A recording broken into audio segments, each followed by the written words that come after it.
who's a very respected person. For years, American couples struggling with infertility have faced crushing costs in their quest to start a family, and IVF is among the most expensive treatments of all. A single round of IVF in the United States can cost up to $25,000, can actually go a lot higher than that, and many couples require multiple rounds for a successful pregnancy. A major reason for these high prices is the excessive cost of the drugs involved. The number one fertility drug used in IVF is currently 700% more expensive in the United States than the rest of the world. And, you know, we're ending all of that. It's called favored nations, and we're ending it, and we're ending it pretty fast. Nobody thought we'd be able to do it, and we've done it. Drugs are going to come down. Drug prices are coming down 400%, 200%, 600%, numbers that nobody's ever seen before. Great for Medicare, Medicaid, even Social Security. Great for everything, I think, Dr. Oz. So that's something that's, to me, it's very exciting. I'm bugging him and Bobby all the time. How are we doing with that? And we're doing really good, Bobby. Right? It's really going good. Other countries are agreeing to it, because if they don't, we put tariffs on them, and then they agree. So it's amazing. It's amazing how that worked out. But as an example, in London, you'd buy a certain drug for $130, and even less than that, I guess, $88 as of a count a month ago. And in New York, you pay $1,300 for the same thing. So now we're going to be paying, instead of $1,300, you'll be paying about $150. And they'll be paying $150 too. We're going to pay the same thing. Favored nations. It's beautiful. It's a beautiful thing. And we've been ripped off by the whole world for a long period of time. One of the most popular fertility drug regimens costs over $5,000 per cycle, as an example. Wow. Largely as a result of these unsustainable prices, 70% of the employers do not offer insurance that covers IVF. Therefore, most couples with fertility challenges are paying these costs entirely out of their own pockets, which is not really possible to do. Oh, look who we have. Look at that, the great Maria Bartiromo. I didn't know. Did you get put into the regular pool pack? That's very good. No, that's good. Nice to see you. I'm doing an interview with her in a little while. In the Trump administration, we want to make it easier for all couples to have babies, raise children, and start the families they've always dreamed about. That's why today I'm pleased to announce that after extensive negotiations, EMD Serono, the largest fertility drug manufacturer in the world, has agreed to provide massive discounts to all fertility drugs they sell in the United States, including the most popular drug of all, the IVF drug Gonal-F. So it's Gonal-F. Is that a proper pronunciation? Very Close well enough, done. right? Very well done. Gonal-F. As part of this agreement, EMD Serono will list their fertility drugs online at trumprx.gov at very, very heavily reduced prices, prices that you won't even believe. And ultimately, that's because of the favored nations. In addition, the FDA will be working with the company to expedite review and approval of another common fertility IVF drug, and currently it's selling in Europe. It's Pergoveris. And that's a sounding nice name. Pergoveris. Why can't you name them nice, simple names? Nice, easy names. Doesn't matter. If it works, that's all we care about, right? Upon approval, this drug would directly compete against a much more expensive option that currently has a monopoly in the American market, and this will bring down costs very significantly. And the other one's going to have to come down also. Finally, EMD Serono has agreed that all future drugs and everything that it develops and sells in the United States will be offset at most favored nation prices. I've been after this for a long time. And we started the process in the last administration, and then we had a little thing called COVID that came up. We had to focus on that, did a good job on that, too. And they'll bring a significant portion of their drug manufacturing back to the United States. So they're going to bring it largely back into the United States, and that's for a lot of reasons, but primarily because of the election result, November 5th, and maybe most importantly because of the tariffs, because if they do it here, there are no tariffs. So we're going to be very close, I think, by the end of this year. We're going to be very close to $20 trillion in investment. As an example, the Biden administration had less than $1 trillion, substantially less than $1 trillion for 4 years, Maria. Can you imagine? 4 years, less than one. We're going to break $20 trillion of investment, and we're already over $17 trillion, and that's in 8 months. Can you believe that? And he was at less than $1 trillion. And in addition to that, he had open borders, allowing millions of people to pour in. What an administration that was. Worst president in history, by far. As a result of these actions, the per-cycle cost of drugs used in IVF will fall by an estimated 73% for American consumers, and the numbers are going to actually be very substantially higher as time goes by when it really kicks in. For most of, I mean, think of those numbers. You know, I told the story last time because we were with Pfizer, and Pfizer's doing something very similar. But I told them that my first term, I was so proud of myself because I was the first president in 28 years where drug prices went down for the year. And you know what they went down? 1/8 of 1%. But I was so 1/8 of 1%. Now I'm getting them down, Maria, 500, 600, 800%. In some cases, even more than that. It's hard to believe. But I was proud. I said, oh, wow, I'm the first one. 1/8 of 1%. And I was proud of that. Now I realized, and I called a news conference. Some of you were at that news conference, actually. And I said, ladies and gentlemen, congratulations. We've gone down by 1/8 of 1%. And now we're going down 500, 600, 700, 800%, Richard. So it's really something.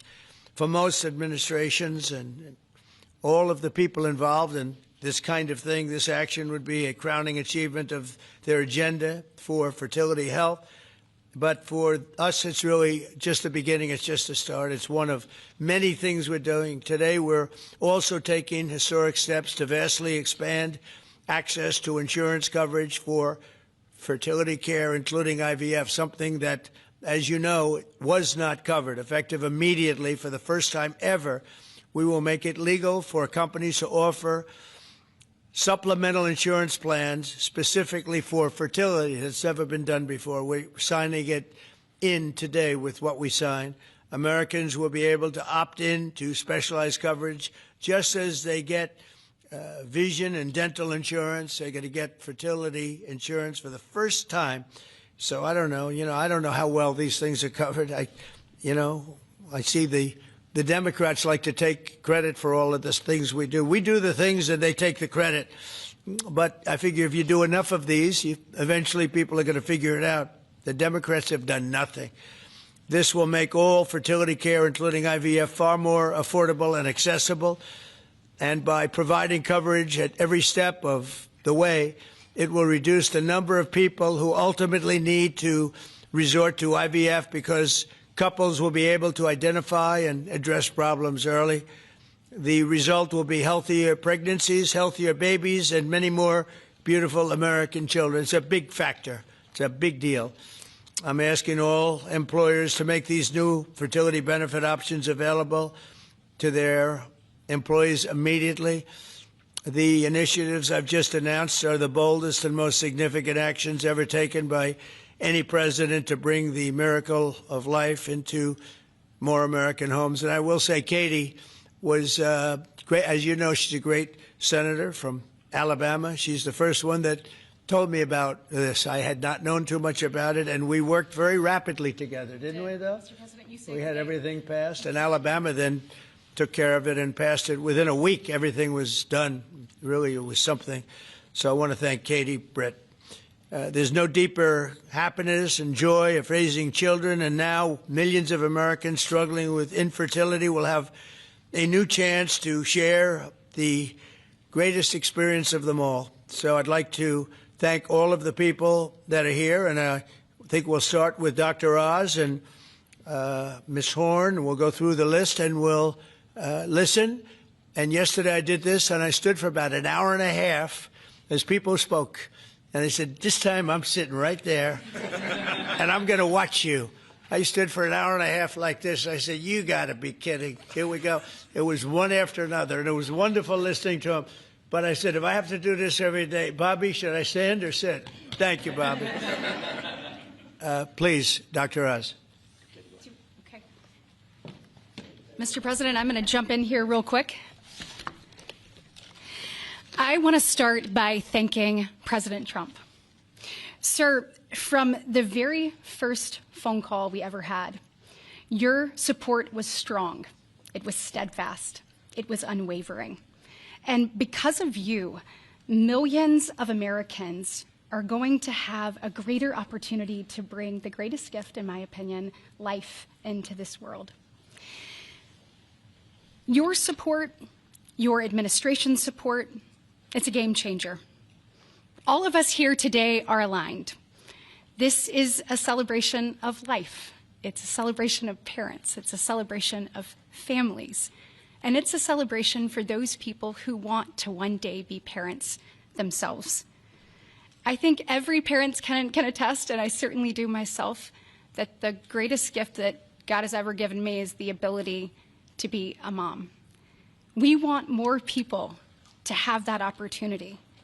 We want to make that easier and more affordable.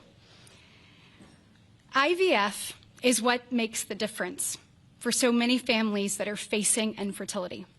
So you've seen the numbers. It's either 1 in 8 couples, or some people say as much as 1 in 6, are actually experiencing issues with fertility. It's 9% of males and at least 11% of females that are facing these challenges as they work to build their family. The recommendations today that President Trump has set forth are going to expand IVF coverage to nearly 1 million more families, and they're going to drive down cost significantly. Mr. President, this is the most pro-IVF thing that any president in the history of the United States of America has done.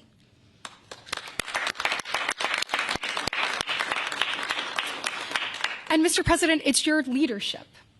You are the reason why the Republican Party is now the party of parents. We are the party of families.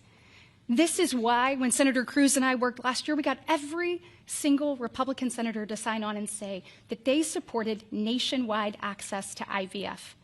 And just for the record, IVF is legal and accessible in all 50 states.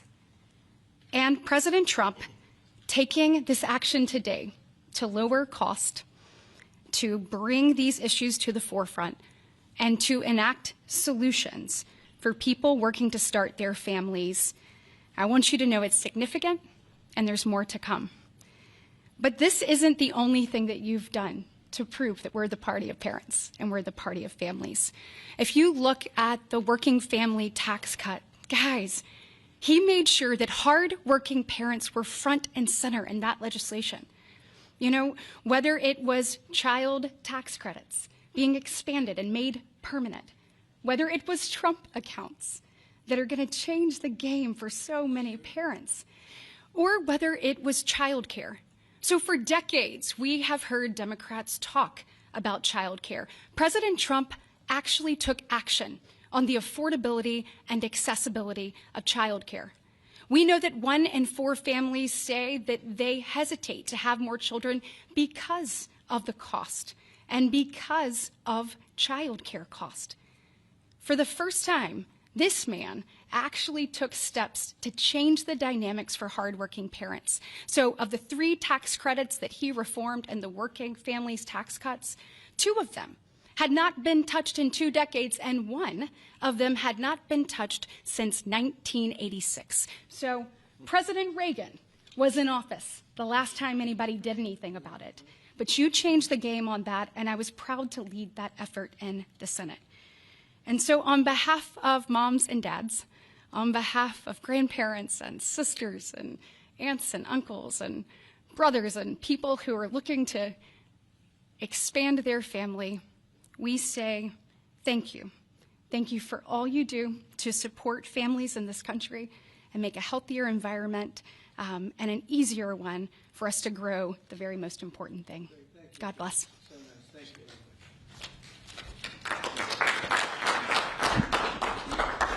So let's set the stage. Put it in perspective, 2 weeks ago, as President Trump alluded, a leading U.S. drug manufacturer came into this room and agreed to do something none of us thought was possible, a most favored nation agreement with numbers, again, inconceivable.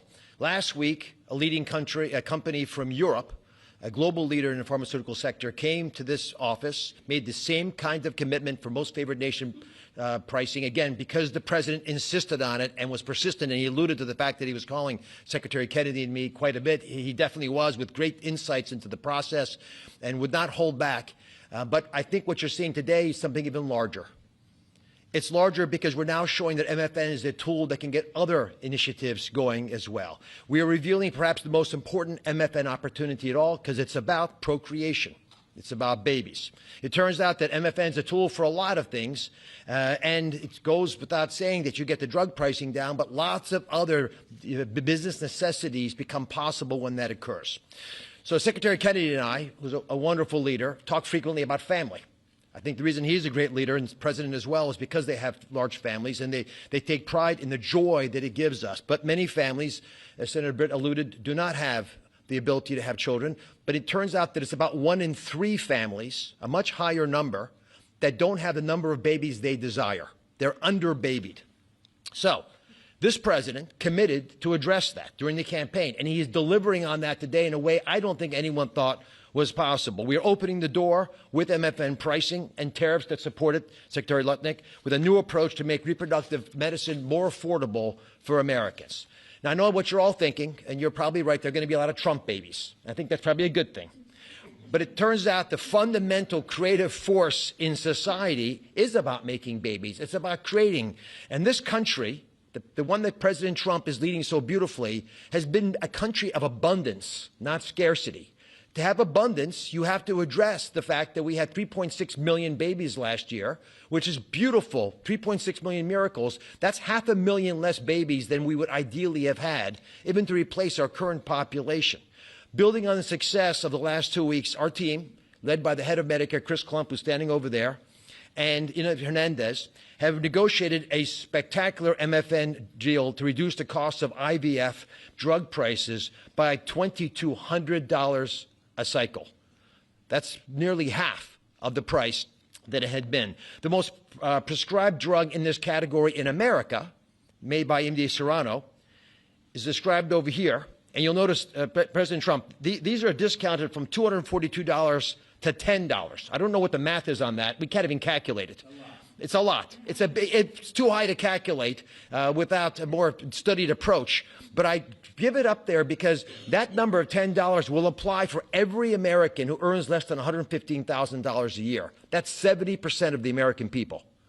The remaining folks who are able to make more will have to pay a tiny bit more, but it's still most favored nation pricing, no different from what the Europeans are willing to pay. Now, to make this deal happen, Chris and Inma have to do something special. They have to actually not just get the drug price down, but get the middlemen to let it go as well. And, Mr. President, we've met with the middlemen in the past. They're now joining the MFN movement.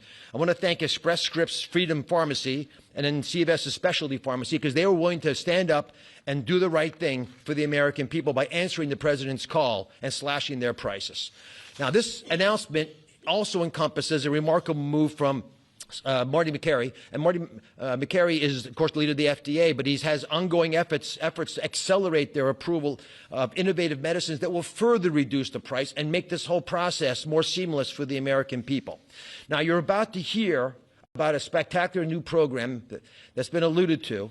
But one of the architects of that program, Heidi Overton, Deputy Director of the White House Domestic Policy Council, is going to take us through the exciting details of what this is going to offer for the American people, especially those who are in the workforce. But first, we think you should hear from Libby Horn.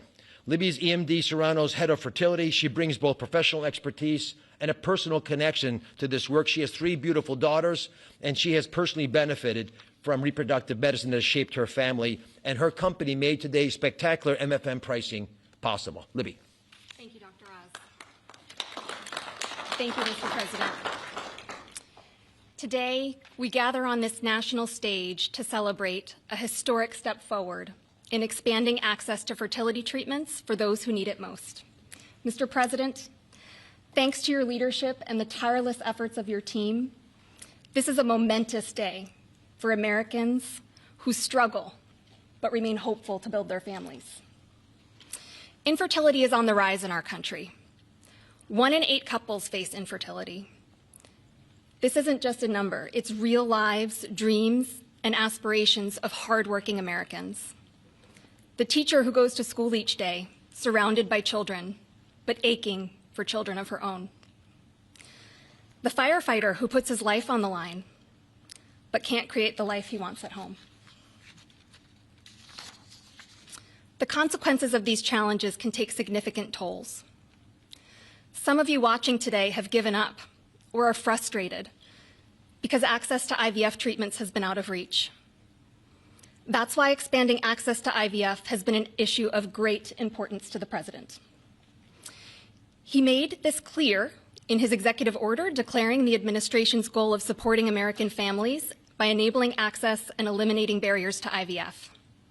Today, EMD Serono is proud to help President Trump deliver on his promise to you. Thanks to the President's leadership, EMD Serono has worked alongside distributors and other partners to help more families have access to services and innovations that are consistent with other countries. Through our partnership with the administration, we are proud to announce that Americans will have access to our leading IVF therapies for an 84% discount off list prices. That's amazing. Thank you, Mr. President. Thank you. Thank you for making this possible. Thank you very much. It's great. Fantastic. For more than 40 years, EMD Serono has been a global leader in fertility. Our science was instrumental in the birth of the first IVF baby in the U.S., and we've helped to bring more than 6 million babies into the world since then. Our purpose is to help create, improve, and prolong life. That means discovering more medicines and bringing them to patients faster. FDA Commissioner McCary has made it a priority to ensure that Americans have access to the world's most innovative treatments as quickly as possible. To that end, EMD Serono is filing a new IVF therapy called Pergoveris for review under the FDA Commissioner's National Priority Voucher Program. If approved, Pergoveris would combine 2 key reproductive hormones in synergy designed to mimic reproductive physiology. This therapeutic option could mean fewer injections, fewer copays, and lower self-pay cost, all of which make a real difference in the IVF patient experience. In closing, on behalf of EMD Serono, I want to send my heartfelt thanks to President Trump and the entire administration for their leadership and vision in this critical area of healthcare. Together, we will make a difference in the lives of countless families across this nation and uphold our long-standing legacy of creating life. Thank you.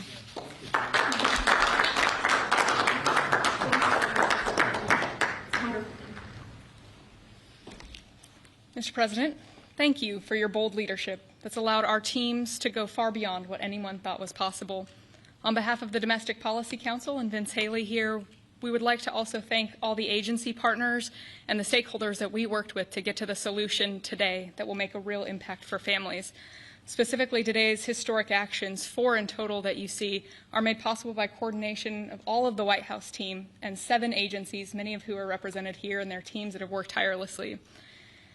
As you described, Mr. President, the current system isn't working. 7 in 10 Americans don't have coverage to IVF. They face high costs and uncertain outcomes. And there's intense demand for fertility benefits. 65% of Americans say that they would leave their current job just because of fertility benefits. So you asked us to lower costs and to fix the broken incentives in healthcare. In addition to lowering the cost of drugs by 73% or $2,200 per cycle, which, if you missed it, most people require 2 or 3 cycles. So that's significant savings for families. I'm also going to briefly outline the new solution for coverage. This is a new fertility benefit option that employers can immediately offer to their employees starting today. This afternoon, the Departments of Labor, Health and Human Services, and Treasury will be releasing guidance that, for the first time, creates a legal pathway for employers to offer fertility benefit packages to people that need them, similar to how dental, vision, and life insurance are currently offered. This will be followed up by a regulation. These benefits can address the continuum of fertility needs, from the root causes of IVF, which Secretary Kennedy is working on very hard at HHS, to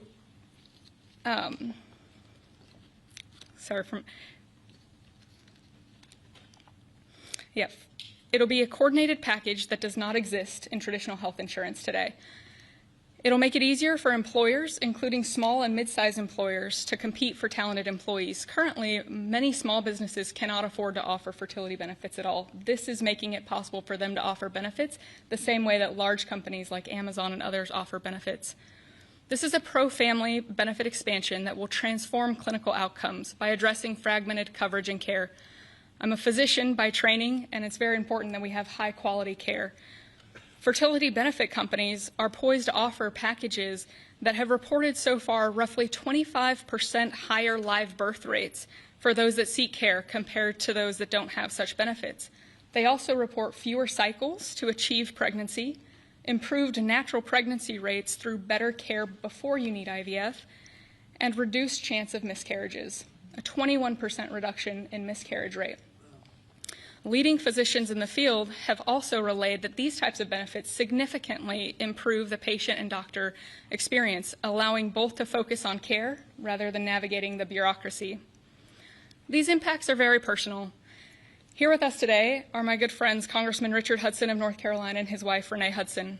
Both have worked in public service for years, including Renee for all 4 years of your past administration, Mr. President, and they struggled with infertility. Today they have a beautiful son who's their pride and joy. He's an amazing boy. But they also suffered multiple losses throughout their fertility journey, something that is very common. Unfortunately, too many people go through the hard, arduous process of IVF and still result in a miscarriage. So today, your option is not only saving money, it's going to improve the quality of care significantly.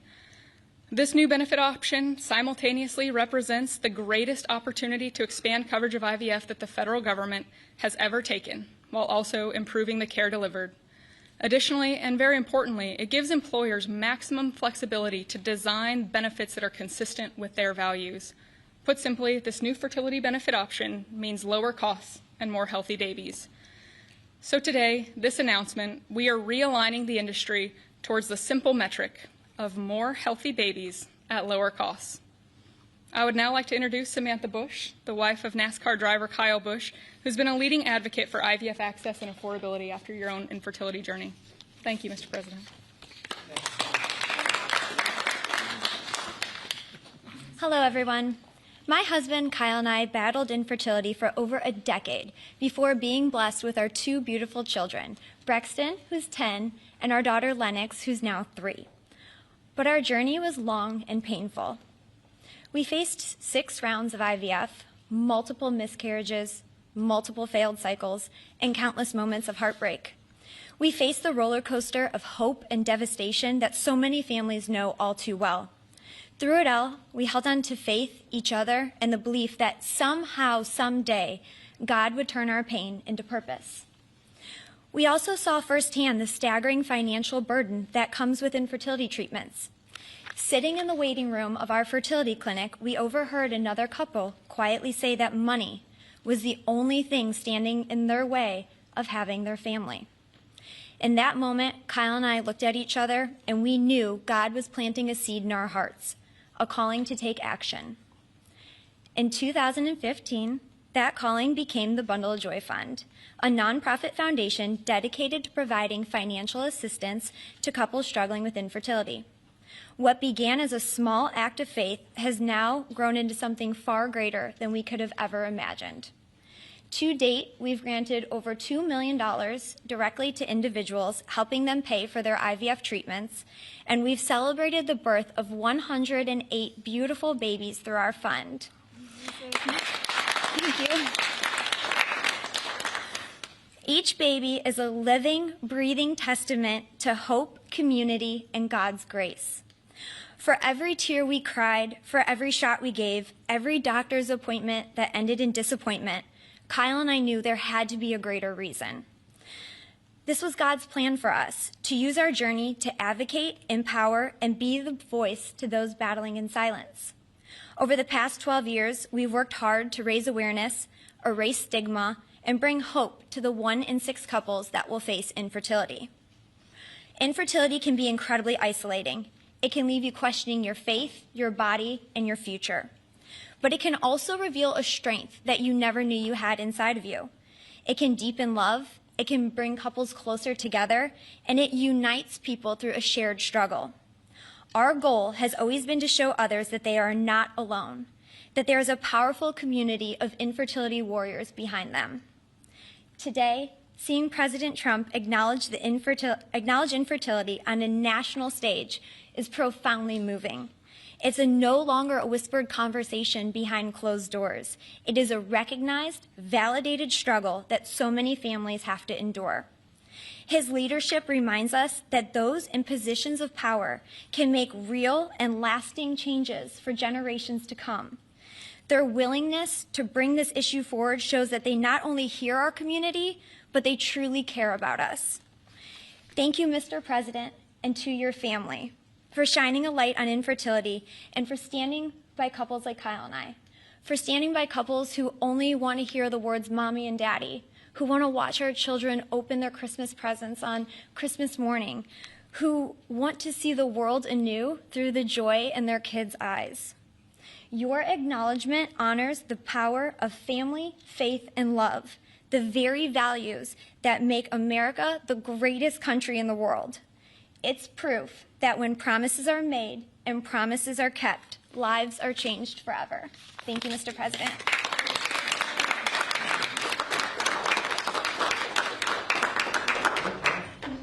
Anybody else? Howard, would you like to say a couple? I was hoping you would say that. Bobby, come on up for a second. What a job you're doing. Yeah, say a few words, Bobby. Thank you, Mr. President. Thank you for your vision, your commitment to our country. When my uncle was president, the fertility rate in this country was 3.5%. Today, it is 1.6%. The replacement rate, in other words, the amount of fertility that you need in order to keep your population even, is 2.1%. We are below replacement right now. That is a national security threat to our country. And we know why this is happening. And President Trump is addressing the root causes through his MAHA agenda of reducing endocrine disruptors, the exposure to chemicals that decrease fertility. Today, the average teenager in this country has 50% of the sperm count, 50% of the testosterone as a 65-year-old man. Our girls are hitting puberty 6 years earlier. And that's bad, but also our parents aren't having children. Parents who want to have children do not have access. I have 7 children. I feel that God has blessed me with that, and I can't imagine how different my life would be if I did not have that blessing. I want to point out also that this morning Harvard University released a study that showed that the obesity rates have now climbed over 70%. And this, again, is for the same reason we're flooding our kids. We're poisoning mass poisoning a generation of kids with chemicals. President Trump has instructed us to stop these problems at the root cause. He's also recognized that there are people who are injured, people who are not living their life to the fullest, and he's addressing that. Last week, we made GLP drugs available at Most Favored Nation. And this week, it's IVF. I want to thank you so much for that, Mr. President. I saw on an airplane the other day, you said that you didn't believe that you were going to get to heaven. You're doing God's work here. You've made peace in the Middle East, which is beyond anybody's imagination. And now you're giving millions of Americans a chance to have babies. And you're doing this while the government is locked down by the Democrats. But this administration has not stopped working for the American people. And that's because of your energy, your commitment, your vision. And I want to thank you for allowing me to be part of it.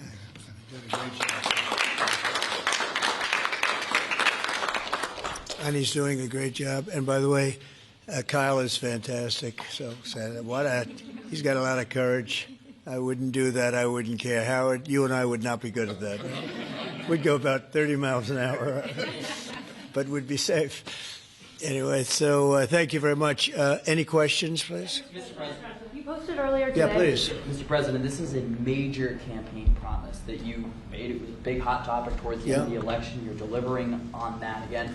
I actually had a question for Secretary Kennedy or Dr. Heidi. Dr. Heidi, you said something that I thought was really important. You talked about how this coverage option, this benefit option, gives companies the maximum flexibility to design benefits consistent to their values. I was wondering if either you or the President could expand on that and talk about why that's an important thing to understand about this program.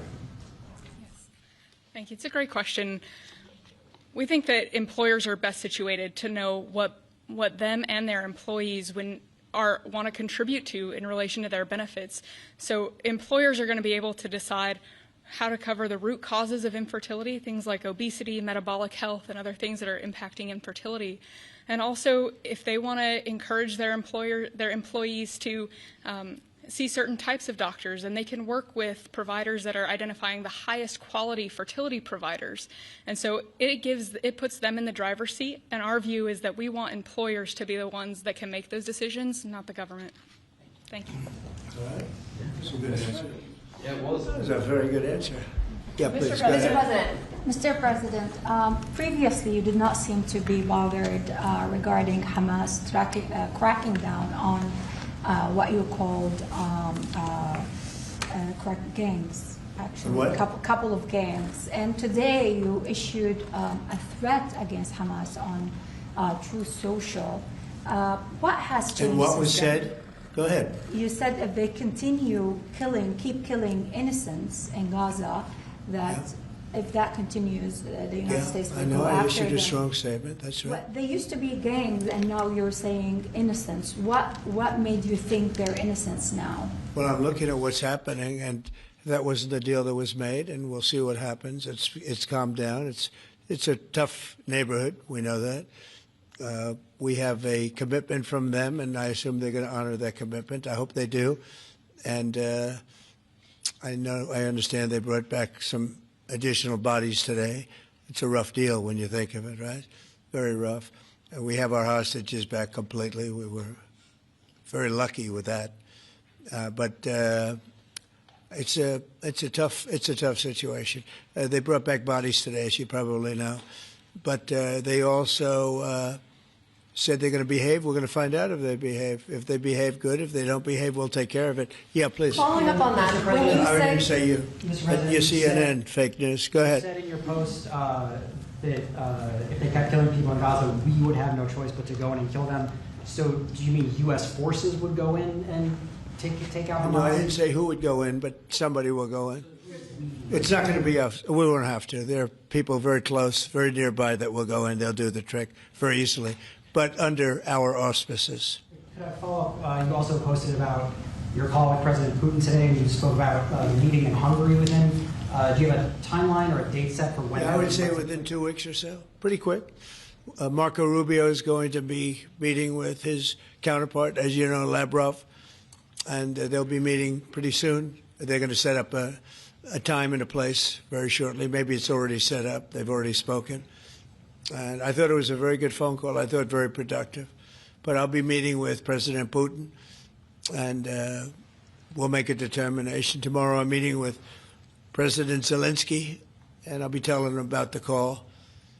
I mean, we have a problem. They don't get along too well, those two, and it's sometimes tough to have meetings, so we may do something where we're separate but equal. We'll meet and talk parties, but this is a terrible relationship the two of them have, and it's one of those things.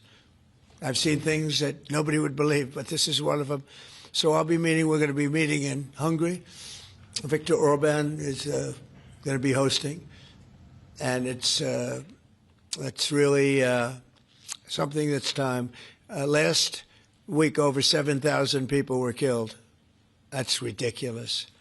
And, you know, it doesn't affect our country. We're not losing people. We're not losing Bobby. We're not losing Americans. But they're losing Russians, Ukrainians, mostly soldiers, for the most part, soldiers. And we hope we're going to get it stopped. I thought this would be, because of my relationship with President Putin, I thought this would be very quick. And it's turned out to be, who would think I did Middle East before I did this? We did a total of 8 now, 7 and now 8. And we're going to make this number 9. Sir, you said you posted that there was great progress. Can you tell us a little bit about that? Was it a shift in Putin's tone? Was it something new he told you? Did he give you any message to give? You're talking about the whole President Zelensky tomorrow. It just seems to me that, you know, look, it's only a field. That's all I've done in my whole life. I've made deals. I know about deals. I do it well. I don't think any president's ever ended a war, frankly. One war, I did 8 of them, Maria, right? And but I don't know, did Bush ever end? Do you think Biden ended a war? Biden started wars because he was stupid. But do you think Biden ended any wars? No, I don't know of anybody that ended wars. I ended 8 of them. Now it's going to be 9. I think we're going to have this one done, hopefully soon. But I'll be meeting him probably over the next 2 weeks. First, Marco is going to be meeting. And the vice president, as you know, is very much involved. The whole team is involved. Steve Witkoff will be involved.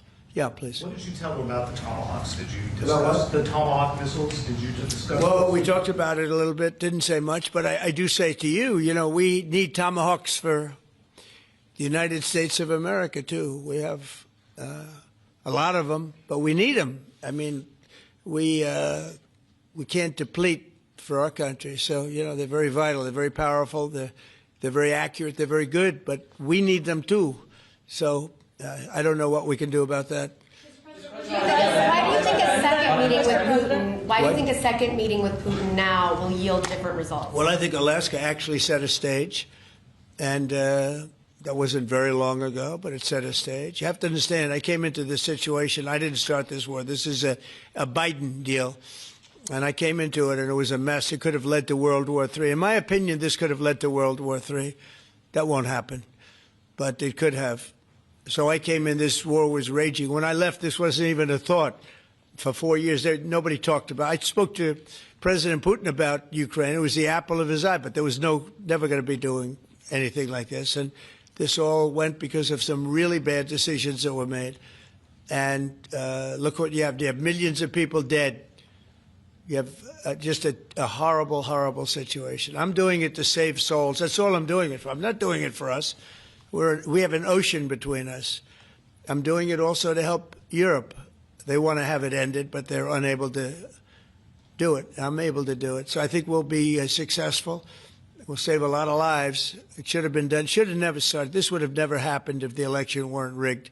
This would have never happened. But it did happen. And I'll get it stopped. Okay. What's your message to Yeah, go ahead. Yeah, you mentioned a $1,300 drug at the top of this. Were you referring to the weight loss drugs? Yeah, I was referring to Ozempic, or I was referring the fat loss drug. So those are going to be $150 out of pocket for Well, Americans. they'll be much lower. They'll be much lower. Yeah, go ahead, please. We have not negotiated those yet. We're going to be rolling these out over time. The GLP category of drugs, which includes Ozempic, have not been negotiated yet. What's the timeline for that? But it will. It'll come down, like everyone else. Okay. Any timeline on those negotiations? No, but I think those are going to come down pretty fast, and we do have, I guess, some alternatives. The president will be happy with the result, and until he is, we're not going to close those negotiations. Thank you. Except it'll happen. Got it. Mr. President, what's your message to pro-life conservatives? Some pro-life conservatives have religious objections to IVF and are already critical of this policy. What's your message to them? I don't know about the views of that. I'm just looking to do something because, you know, pro-life, I think this is very pro-life. You can't get more pro-life than this. Please.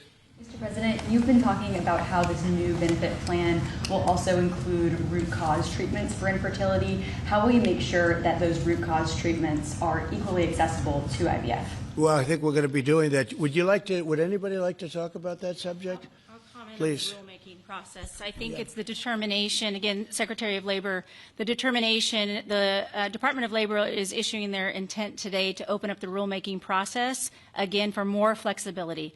Anytime that you have a president who's leading when you can offer more access to health care at a lower rate is a benefit to the American people and to the end user, and that's exactly what he's doing. And so you heard before that through the Q&A guidance that was issued today with the other agencies, that will give guidance to our employers and the employees about what the flexibility of that is, and then again opening that rulemaking process for further determination of the access that can be had offered in those benefits for all different types of health care access is the goal of the Department of Labor.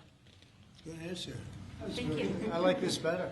I just said they can do better than me. Yeah, please. Mr. President, do you think Good job, we could Laura. see... You know, you're doing a fantastic job. Thank you, Mr. President. I shouldn't tell. I won't say it. That I will not say that she was recommended by the Teamsters. Can you believe it? And she's turned out to be a gem, an absolute gem. You're doing a great job. Thank you very much.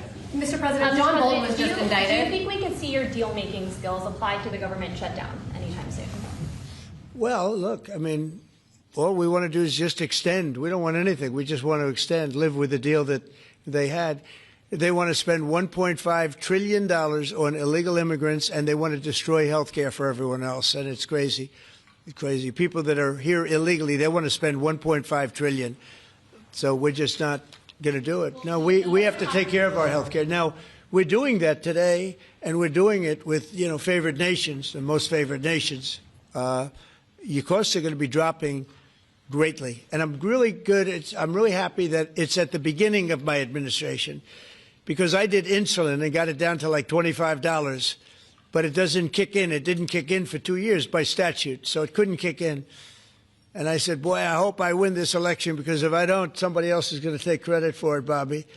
And sure as can be, Biden said, he didn't even know what the hell was happening, and it was a hard thing for me to do. I got insulin way down. What was it before that? It was just massive. It was impossible to afford. And sure as can be, because it was statute, it couldn't have been earlier.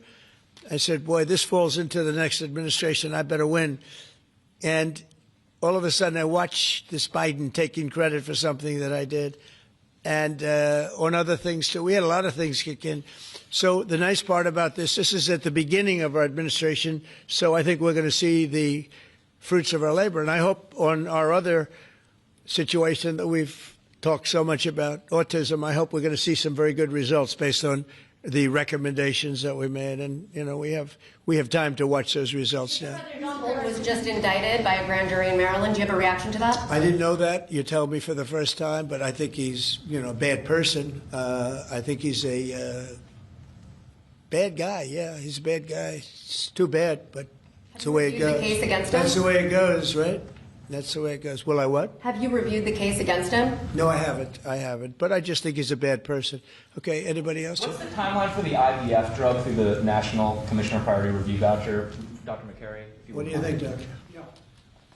So, first of all, the National Priority Voucher Program says we're going to proactively at the FDA look for amazing treatments like this IVF treatment. We're going to reach out to the companies, and if it's in line with the president's national priorities, we're going to put those drugs at the front of the line and get a decision out in weeks instead of a year.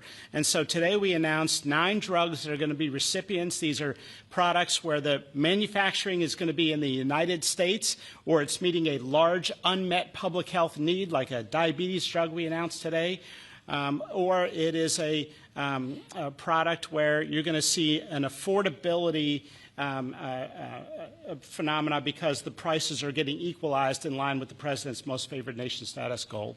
Wow, that's good.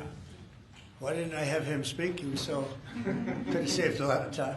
Thanks, Bonnie. I'm not surprised. Yeah, please. Yes, thank you, Chris. So Senate Majority Leader John Thune today said he'd like to proceed with the bill which would put sanctions on Russia. What's your thought on that? Well, we're going to see. He doesn't know about the call yet. I'm going to speak to him later. And it was subject to what I wanted to do. And so we'll see what happens. This may be such a productive call that we're going to end up, we want to get peace. We want to stop the killing. 7,000 people a week. Can you believe it?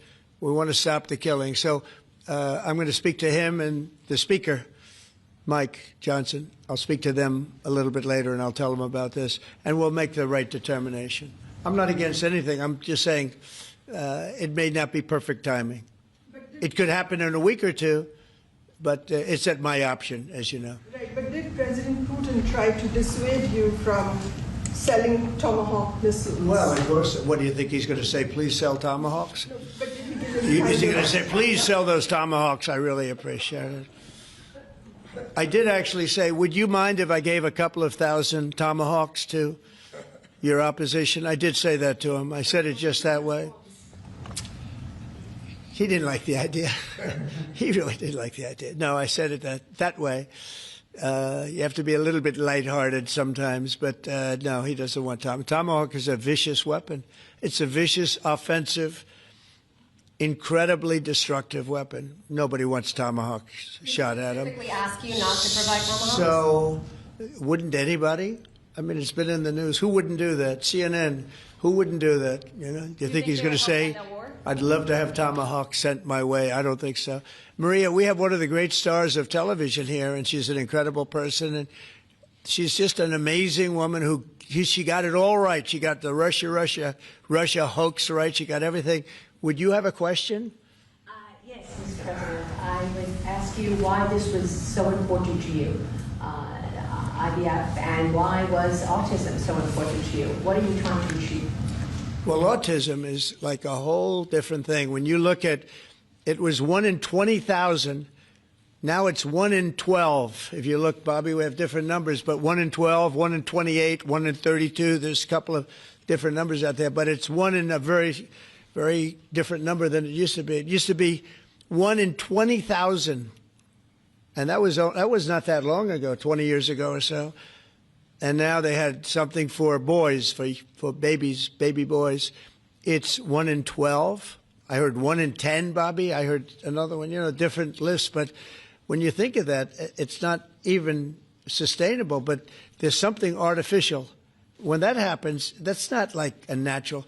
And then you have certain groups of people that literally don't have autism, and they're not taking some of the things that we're taking. So we're working very hard. And on IVF, it's just that I have friends, including Katie, that called me and they told me the importance of it. I wasn't that familiar with it. Now I think I've sort of become the father ever since I heard. There was a bad decision in Alabama where a judge wanted all clinics to be immediately closed, right? And Katie called up and you said you were pretty strongly attacked by your friends that you didn't even know were involved with IVF, right? You had people that had grandkids, people who'd gone through IVF themselves, telling their story and Yeah. saying there are people that cope out there. Tell what you did when you heard from your friends. You said this was not, they almost became violent. Right? Yeah, I told him, I said, Mr. President, we need you. We need your voice in this conversation. We need the directive. We need the strong support because there are millions of people out there, moms and dads, wanting to bring life into the world. And you had people, the chilling effect that occurred across Alabama, there were people that were in the middle of that process that had been praying to have a child, and that was halted. And so the reality of that was very stark in our state. And so I was able to tell the president some of the stories of people, you know, friends and grandparents and relatives that told me what they had experienced and also, you know, what they were fearful of in the future. And the president very quickly acted, spoke with a strong voice, and really led the way. Obviously, we saw Democrats continue to fearmonger for the remainder of the year, trying to use it as an election issue when actually IVF is legal and accessible in all 50 states. And President Trump very clearly said where he was on this, and he said, I'm going to make sure that this is more accessible and that it is more affordable for families coast to coast. That's exactly what he did, but it's that real life, those real life stories, sir, that he responded to. And that's what people don't know about him. He cares.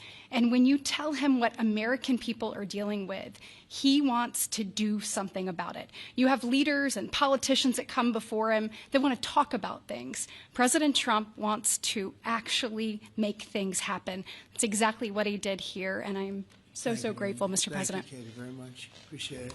So we will go back to what we're doing, working again with Marco and with JD and a few other people on the war, and we're doing a lot of other things also. The economy is unbelievable. It really is. It's been incredible. And I think one of the great numbers that I've ever heard, think of it, over $17 trillion being invested in our country. And when you think of, compare that to the last administration, but really compare it to any administration, compare it to any country. There's never been a country with anything like that. That's in a period of 8 months. And we've already broken every record possible. There's never anything even close. So we'll go back to all of that. Prices are down. Oil is down. We're down $58 a barrel. We're going to be hitting $2 for gasoline. I think we're going to be at $2. And the previous administration, they were at $4 and $5. They were going up much higher.